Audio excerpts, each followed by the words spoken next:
Alright, let's look at the derivative of a real function. Alright, so let's say you have a real valued function defined on real numbers, and f prime of x is equal to limit of this difference quotient f of t minus f of x over t minus x as x approaches x.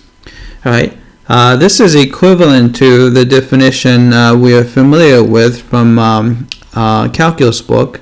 It goes something like a limit of f of x plus h minus f of x over h as h approaches 0.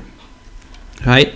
So these two are equivalent. Only difference is x plus h is replaced by t, and as t approaches x, t is approaching x, but here as h approaches 0, x plus h approaches x. So these are equivalent definition. So you can use either one, and sometimes this one is easier to use. Right?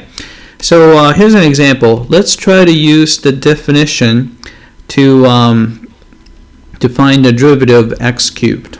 Right? So following the definition, we have limit, right, as t approaches x. Right? Then on top you have f of t would be t cubed minus f of x would be x cubed all over, right, t minus x. Right? So you can see that as t approaches x, you have x cubed minus x cubed. So you have a 0. Numerator approaches 0. Right? Then as t approaches x, then of course x minus x is going to approach 0. Right?